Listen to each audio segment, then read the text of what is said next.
hampir semua sudah pernah membaca dan mendengar. Tapi Tuhan minta supaya saya berbicara perkara ini juga, jadi saya sampaikan. Mulai ayat yang pertama. Pada suatu kali Yesus berdiri di pantai Danau Genesaret. Sedang orang banyak mengerumuni dia hendak mendengarkan firman Allah. Ia melihat dua perahu di tepi pantai. Nelayan-nelayannya telah turun dan sedang membasuh jalannya. Ia naik ke dalam salah satu perahu itu, yaitu perahu Simon, dan menyuruh dia supaya menolakkan perahunya sedikit jauh dari pantai. Lalu ia duduk dan mengajar orang banyak dari atas perahu. Setelah selesai berbicara, ia berkata kepada Simon, "Bertolaklah ke tempat yang dalam dan tebarkanlah jalamu untuk menangkap ikan." Simon menjawab, "Guru, telah sepanjang malam kami bekerja keras, dan kami tidak menangkap apa-apa. Tetapi karena engkau menyuruhnya, aku akan menebarkan jala juga." Dan setelah mereka melakukannya, mereka menangkap sejumlah besar ikan, sehingga jala mereka mulai koyak. Lalu mereka memberi isyarat kepada teman-temannya di perahu yang lain, supaya mereka datang membantunya. Dan mereka datang, lalu mereka bersama-sama mengisi kedua perahu itu dengan ikan hingga hampir tenggelam. Ketika Simon melihat hal itu, ia pun tersungkur di depan Yesus dan berkata, "Tuhan, pergilah daripadaku, karena aku ini seorang berdosa." Sebab ia dan semua orang yang bersama-sama dengan dia takjub oleh karena banyaknya ikan yang mereka tangkap. Demikian juga Yakobus dan Yohanes, anak-anak Zebedeus, yang menjadi teman Simon. Kata Yesus kepada Simon, "Jangan takut, mulai dari sekarang engkau akan menjala manusia." Dan sesudah mereka menghela perahu-perahunya ke darat, mereka pun meninggalkan segala sesuatu lalu mengikut Yesus. Saudara, pada hari ini kita belajar di mana Simon pada waktu dia semalaman menangkap ikan tidak mendapat apa-apa. Lalu Tuhan Yesus naik ke atas perahu Simon dan minta dibawa ke tengah sedikit. Saudara, apakah Tuhan Yesus ini naik ke perahunya Simon ini kebetulan atau memang direncanakan? Hah? Direncanakan, saudara. Allah tidak pernah melakukan sesuatu tanpa rencana. Tetapi sebaliknya saudara dan saya ini melakukan dengan rencana atau tanpa rencana? Hah? Ayo. Allah tidak pernah melakukan sesuatu tanpa rencana. Tapi sebaliknya saudara ini harusnya pakai rencana apa enggak? Hah? Pakai? Ya dah. Pakai dah. Pakai. Karena apa? Karena kamu kepengen jadi Allah. Loh, betul dah? Loh, saudara dan saya ini jatuhnya selalu di mana? Selalu kesombongan. Nah, kesombongan itu, ketinggian hati itu sebetulnya segala sesuatu aku Pak Allah. Aku. Lah kalau aku, lalu kalau kamu bikin rencananya Allah atau rencanamu? Nah, kalau nyanyi apa? Nah, rencana kalau nyanyi, ya dah. Tapi pelaksanaannya jadi. Nah, makanya kamu kebentur-bentur terus. Karena apa, saudara? Karena kita tidak menyadari bahwa Yesus sudah memberi kita Roh Kudus. Dan kita itu sudah diberi firman petunjuknya. Dan kita ngangkat Yesus sebagai Raja. Loh. Jadi Raja ini siapa? Yesus. Tapi Allah bukan pemimpin bangsa, saudara. Allah raja di atas segala raja. Dia Allah yang maha kuasa. Dia punya otoritas segala-galanya. Saudara dan saya ini ciptaannya. Kira-kira kalau saudara bikin roti. Roti itu untuk kepentingan saudara sendiri. Kamu bikin. Ya tak? Tapi kira-kira rotinya itu protes. Sudah dihias bagus-bagus. Kok aku dimakan? Lalu yang bikin ini bilang apa? Aku bikin perlunya dimakan. Tapi saudara kepengennya jadi hiasan. Sebab kalau jadi hiasan kan bangga. Iya toh? Lebih enak yang dimakan atau enak dibanggakan toh? Nah, nanti saudara ini perhatikan, lalu kita periksa diri kita masing-masing. Kamu ini sebetulnya masih apa? Ya? Sebetulnya Tuhan Yesus menghendaki kamu jadi apa? Tetapi engkau masih kepengen jadi apa? Loh ini jawaban dewek-dewek. Sebabnya aku sing nilai. Salah. Cuma saya ini melontarkan. Saudara yang nilai dirimu dewek. Renungin lalu bertobat.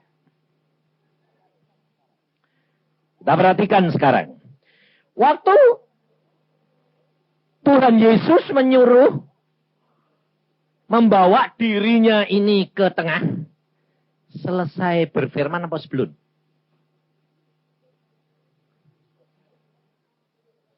Waktu ke tengah mau suruh Tuhan Petrus bilang, Tuhan Yesus bilang tebarkan jalamu. Nah, itu setelah apa sebelum? Setelah berfirman. Perhatikan. Ini kuncinya, saudara. Banyak orang Kristen merencanakan jalannya sendiri, hidupnya sendiri, pikirannya sendiri. Lalu setelah dia baca Alkitab, terus diimani, dijalanke. Tidak jadi. Lalu dia berkata apa? Sudah baca firman, tak imani. Kok tidak jadi? Loh. Yesus berfirman. Setelah Yesus berfirman selesai, Petrus dengar. Yesus ngomong lagi pribadi sama Petrus atau berdasarkan firman tadi? Pribadi. Dia berkata, Petrus, ke tengah. Tebarkan jalamu. Jadi saudara dan saya harus bisa membedakan antara logos, firman Tuhan ini, buku ini secara umum, dan rema, firman Tuhan secara pribadi. Saudara dan saya harus membaca firman secara umum. Lalu dengan membaca firman, imanmu dibangkitkan. Ya toh? Tetapi untuk menghadapi masalahmu, kamu perlu apa? Rema. Ngerti maksud saya. Petrus semalaman nyari ikan tidak ada. Satu saja tidak dapat. Semalam. Berarti dia ini di dalam kehidupan sebagai nelayan kesulitan tidak? Hari itu mangan apa? Sudah semalam suntuk, kerja setengah mati, tidak berhasil. Persis toh? Dengan masalah saudara toh? Setengah mati kerja, diakali orang. Loh, kabur semua. Pinjem bank, pikirnya mau dapat untung. Malah bunganya nambah-nambah karena orangnya tidak bayar-bayar. Loh, bangkrut. Persis Petrus toh? Semalam suntuk, tidak dapat apa-apa. Nah. Lalu saudara kerap kali baca firman, lalu cari ayat, lalu diimani. Tidak jadi-jadi lalu wah, bocel lah. Salah. Saudara baca firman, saudara tunggu sampai selesai, baru tunggu sampai Tuhan berfirman secara pribadi. Waktu Tuhan Yesus berfirman kepada Petrus, Petrus sama dengan saudara dan saya. Apa Petrus langsung gini, ya wes, nurut saja. Tuhan ngomong gitu. Enggak. Petrus bilang, Tuhan, aku semalam suntuk loh, enggak dapat apa-apa. Tapi karena engkau nyuruh, oke deh. Ngerti maksudnya. Sebetulnya Tuhan, Petrus ini kurang ajar. Kurang ajar, dia bilang, aku ini sebetulnya kan nelayan. Engkau ini kan tukang kayu. Aku ini sudah semalam suntuk loh, enggak dapat apa-apa. Tapi ya sudahlah. Karena apa? Setelah dia mendengar firman, ada kuasa di dalam pembawaan firman Yesus. Maka dari itu dia ingin nyoba membuktikan apa yang telah didengarnya itu. Saudara dan saya harusnya begitu. Baca firman lebih dahulu. Tapi jangan bacanya. Sudah baca banyak, saya bilang. Oh, baru sedikit, Pak. Lukas selesai. Tapi tak praktekin kok tidak jalan loh. Saya bilang, baca itu semua dulu. Dari Kejadian sampai Wahyu habis gitu loh. Wah, Pak. Habisnya kapan? Wong yang Kristen saja 10 tahun baca Alkitab belum pernah selesai. Loh, jangan niru yang Kristen tahunan. Loh, jujur. Nah, di sini ini yang sudah baca Alkitab habis apa? Berapa ini? Coba saya mau lihat. Yang lainnya sudah habis, Pak Belum? Jujur, baik. Tapi belumnya itu karena malas atau baru? Nah, lain nih baru. Nek malas itu yang sadar tobat. Alkitab segini kok. Saudara tahu? Saya baca 3 minggu selesai. Saya sekarang diselip orang. 3 minggu selesai, saya bilang, saya baca Alkitab itu 3 minggu selesai, saya bilang. Saya diselip orang. Dia bilang, Pak, saya diperintah Tuhan suruh baca Alkitab terus 2 minggu selesai. Dan ini seorang sarjana.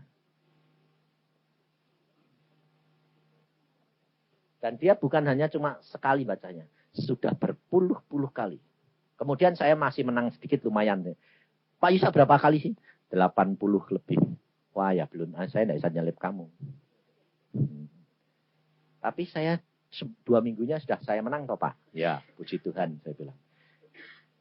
2 minggu Alkitab habis. Coba bayangin. Dia bacanya siang malam. Tidurnya 1-2 jam. Sebab Tuhan berkata, aku mau kamu taat dan setia kepadaku sampai di mana. Jalani. Wah, saya salit sungguhan. Saudara, firman Tuhan ini engkau pelajari, maka engkau akan mendapatkan satu kekuatan yang ekstra. Kemudian kamu belajar duduk diam, pasti Tuhan akan mengikuti dengan apa? Rema. Maka Petrus pada waktu dia menerima rema itu, dia ingin membuktikan apa yang dikatakan Yesus ini yang didengar tadi. Bahwa tidak ada yang mustahil bagi Allah kita. Maka dia tebarkan jala. Saudara perhatikan. Apa yang dikatakan oleh Yesus ayat 4. Bertolaklah ke tempat yang dalam dan tebarkanlah jalamu untuk menangkap ikan. Nah, saudara. Kalau saudara perhatikan ayat-ayat ini, maksudnya Tuhan Yesus itu suruh nebarkan itu bukan jala satu. Kalau ada yang punya Inggris, ada yang bawa Inggris enggak? Biar Paul, saya enggak bisa Inggris, kamu yang pinter Inggris dulu. Nah, atau enggak usah, nanti dicatat saja, dicari. Yang pinter Inggris cari.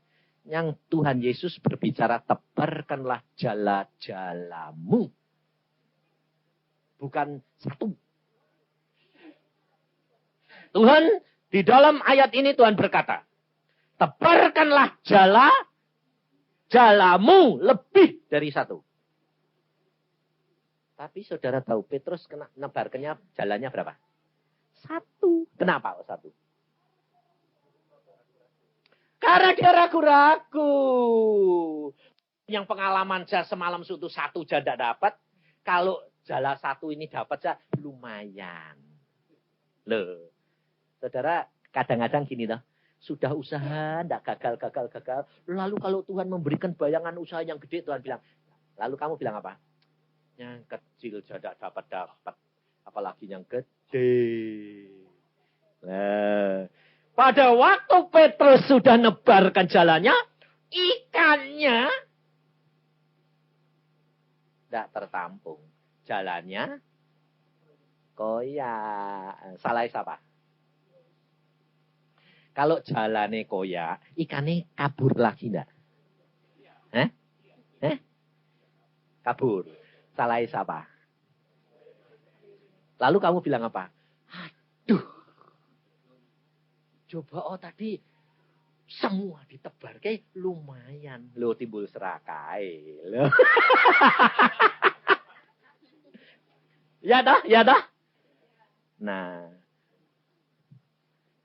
Lo ini sebetulnya mengena dirimu dewek itu modelnya kayak Petrus gitu enggak? Kayak gitu enggak? Iya. Bertobat. Kalau Allah menyuruh, meskipun hal itu tidak masuk akal, jalani. Jangan terlalu mau jadi perencana. Kalau Allah ngomong, kamu bilang, masa? Saya baru bersaksi, orang sampai matanya bunder. Saya bilang, waktu istri saya, dia berdoa begini. Tuhan, aku kepengen mantu secepatnya karena kesehatanku. Tuhan bilang, oke. Dan Tuhan justru ngomong sama anak-anak, oke. Saya tidak dikasih tahu. Bapak ini loh tidak dikasih tahu. Cuma istri saya ngomong gini, Tuhan sediain biayanya ya. Terus dia ngomong tanyain sama saya gini, Papa, teh mantu kira-kira ngundang jumlah orangnya yang datang berapa? Loh, kue gabungan atau sendiri-sendiri? Gabungan baik apa? 3 jadi 1. Jadi saya mantu laki-laki 2, jadi besannya kan 2. Jadi 2 jadi 1. 2 sama saya 1 kan 3. Jadi pestanya jadi 1 saja. Kira-kira yang datang berapa? Waduh ya kira-kira 3.000 saya bilang. Iya toh. Wong gabungan no. Ya, lo ini kira-kira. Terus aku bilang kenapa? Oh, enggak, aku cuma mau hitung-hitung. Lalu dia ngitung. 3.000 kali 10.000. Pesta kan satu orang makan 10.000. Lalu jadi 30 juta. Aku bilang, kenapa sih kok hitung-hitung? Ketawa toh. Ternyata dia sembahyang. Tuhan, sediain duitnya ya. Nggak tanggung-tanggung mentai. 30 juta. 2 hari kemudian saya terima cek 32 juta. Saya gini loh, Tuhan ini buat apa? Nanti kamu tahu. Saya sampai rumah, yang ini ada orang ngasih 32 juta ini buat apa? Itu aku. Wah, aku bagaimana? Aku minta tanda, Tuhan apa boleh? Kalau boleh engkau siapkan uangnya. Sebab aku kan lapor engkau bosku. Cara tahu. Akhirnya orang bilang, berapa Pak? 32. Melotot semua. Wah. Loh, kalau organisasi yang minta, kalau yayasan yang minta untuk pembangunan gampang. Tapi kalau pribadi, segitu gampang enggak? Sulit. Loh, imanmu sulit.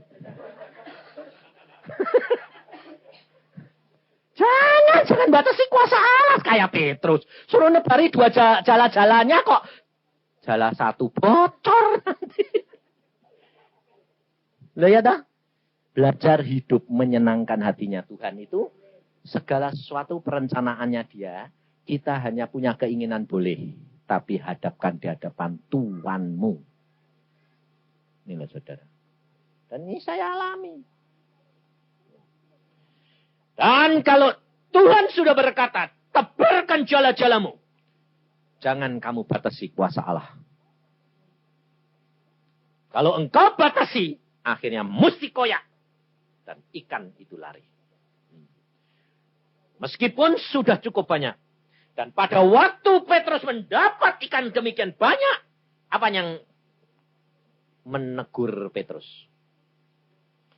Petrus berkata, ayat 8, ketika Simon melihat hal itu, ia pun tersungkur di depan Yesus dan berkata, Tuhan, pergilah daripadaku karena aku ini seorang berdosa.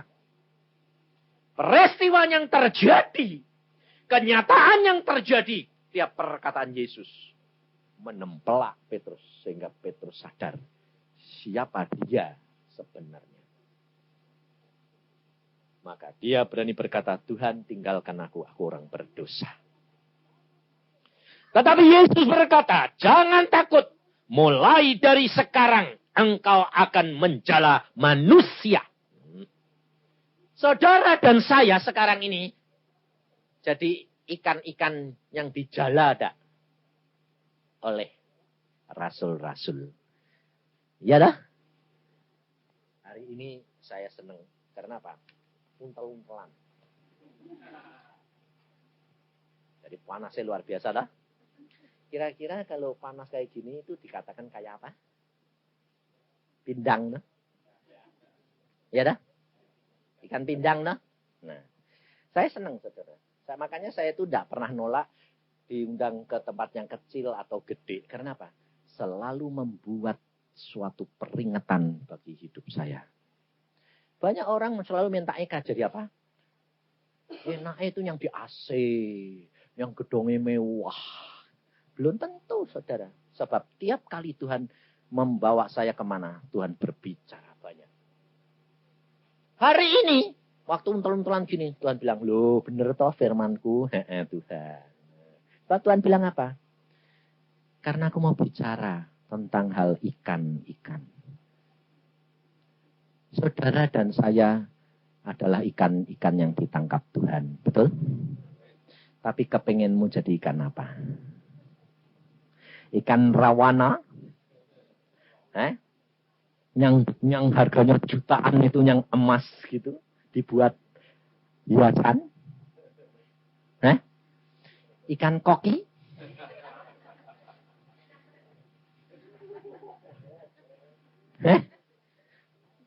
Ayo jujur. Sekarang jawab dulu kepengen jadi ikan apa. Nah, saudara perhatikan. Dan kamu nanti jawab dewek, pulang direnungkan dan bertobat. Yesus berkata apa? Aku adalah garam dunia. Kalau ikan-ikannya ini harus digarami jadi apa?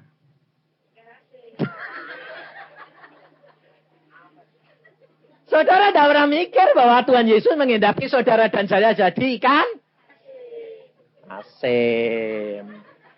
Tidak pernah kamu mikir, betul? Betul? Padahal jadi ikan asin enak enggak?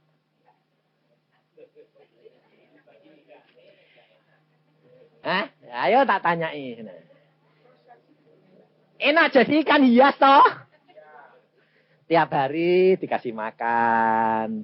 Tinggal kletek. Orang lain nonton. Bagus ya. Nah, lebih senang gitu dah. Jadi orang Kristen senang gitu dah. Diberkati ya. Wah gemuk makannya banyak. Terus tempatnya bagus. Wah sinar neoning warna-warni. Kepengennya gitu dah. Makanya nanti kalau di Roma punya ikan hiasan kamu bilang, aduh Tuhan. Aku kok kepengen jadi itu, malu. Jadi banyak orang Kristen kalau diberkati sama Tuhan, dia cuma sebagai hiasan. Dan Tuhan tidak mau itu, saudara. Yesus berkata, aku garam dunia. Dan engkau adalah ikan-ikannya. Dan engkau harus jadi ikan asin. Kira-kira kalau ikan itu hidup dicemplungin, laut tuh asin enggak? Ikan yang di dalam laut asin enggak? Kenapa? Sebab dia hidup. Ikan yang di dalam laut, kalau dia mati jadi asin. Tapi kalau hidup tetap. Nah, kamu ini sudah kena garam Yesus atau belum?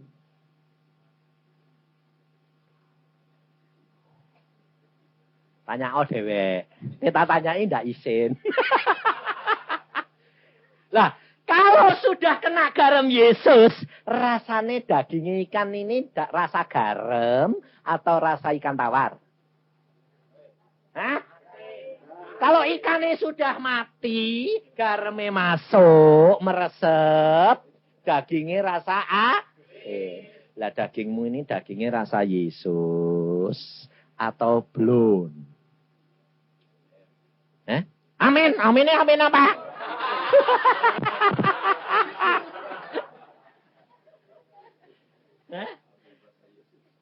Loh, jujur saudara. Saya sendiri terus terang saya bilang, Tuhan, aku belunasin 100%. Kenapa? Ya, karena garam dicampur ikan ya belum bisa atau Tuhan jadi garam. Nanti kalau aku sudah pulang ya jadi garam seperti engkau. Yesus berkata apa? Hendaklah engkau sempurna. Karena Bapakmu sempurna. Kapan kamu dan saya mencapai kesempurnaan? Kalau sudah pulang dalam kerajaan surga. Jadi selama di dalam dunia kamu selalu digaram. Tapi untuk digarami harus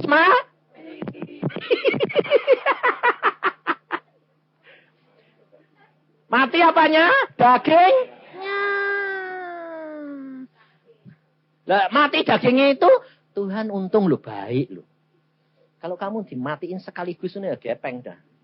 Enggak, Tuhan maunya sedikit-sedikit. Loh, sebab garam itu neresepnya enggak sekaligus. Tetapi pelan-pelan. Ngerti enggak? Lah, kira-kira yang paling kena dan yang pertama kali kena yang mana? Yang banyak bakterinya, yang mau busuk atau yang masih belum busuk? Yang sudah busuk. Sebab kalau enggak, jadi makanya watakmu yang paling jelek. Itu yang paling digarami oleh Tuhan dulu. Haleluya. Amin. Nah. Amin. Amin. Potong dong. Jadi kamu tahu enggak watakmu? Yang paling jelek tahu enggak? Tahu tak? Sudah dipotong belum? Belum. Waduh. Berarti masih hidup itu. Nah, belum dimatiin itu, ya dah. Laki-laki yang mata keranjang. Nah. Perempuan-perempuan yang mata duitan. Nah.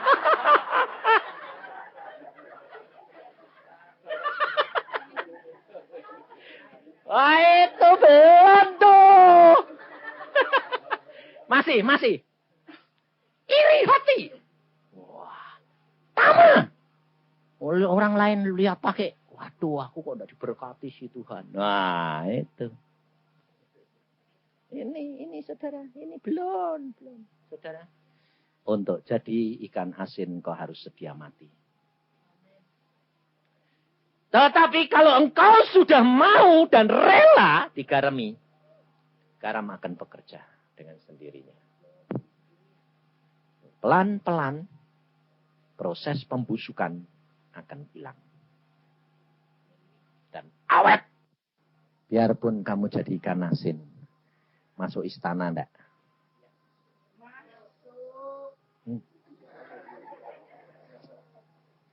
Orang kaya kepingin ikan asin enggak? Kepingin jadi ikan apa hias? Oh, belum tentu. Kalau kamu sedia saudara dan saya jadi ikan asin. Kamu akan dicari orang. Tetapi ada harga. Sudah jadi ikan asin. Sudah. Tapi ada harga yang saudara tetap harus bayar. Rela dikunyah. Dan dimakan sama sambal. Sudah mati, diasin, dipanasi lagi. Aduh, dikunyah lagi. Remet-remet sampai habis. Tapi untungnya karena sudah mati, jadi tidak kerasa. Sekarang ini masih terasa enggak? Saya kesinggungan enggak? Waduh, masih. Hah? Belum sempurna. Nah, pinter itu. Belum sempurna. Maka dari itu, saudara, kekristenan kita ini hari demi hari harus bergaul erat dengan Yesus. Harus. Sebab kalau engkau kurang firman, garam itu tidak bisa masuk. Kenapa banyak orang Kristen jadi busuk? Kamu kalau tidak percaya buktiin. Ikan yang kamu asin kurang garam pasti busuk. Ya? Busuk toh? Maka dari itu saudara. Renungkan tiap-tiap hari firman Tuhan. Masukkan garam ini. Meresap. Maka kamu akan digaram terus menerus. Dan hidup kita akan diubah. Tidak usah saudara yang cari orang. Ikan asin ini cari orang atau orangnya cari ikan asin toh?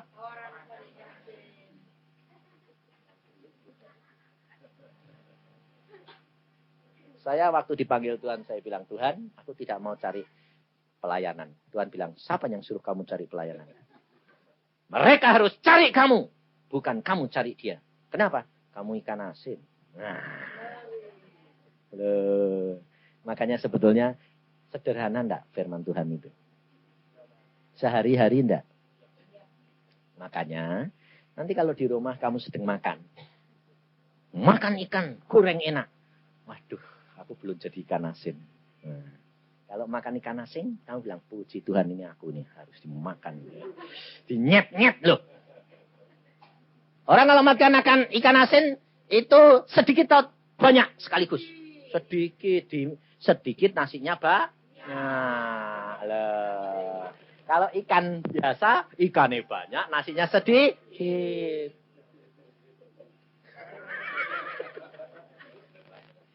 Ludruk. Saudara perhatikan. Si Darmanto bilang, ludruk Pak kalau banyak-banyak. Loh, kamu tahu, kenapa orang Kristen selalu menyebabkan orang-orang dunia ludruk? Loh, betul dah. Makanya pasti orang Kristen kalau yang sudah digarami seperti Yesus, pasti dicap orang gila. Makanya saya bilang kalau kamu orang Kristen belum dicap gila, belum jadi ikan asin. Sebab belum membuat orang ludruk.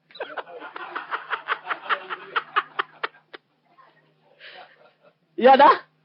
Maka dari itu hidup kekristenan itu sebetulnya sederhana, enak, rileks. Bikin bludrik lah yang bludrik kan yang makan salah itu.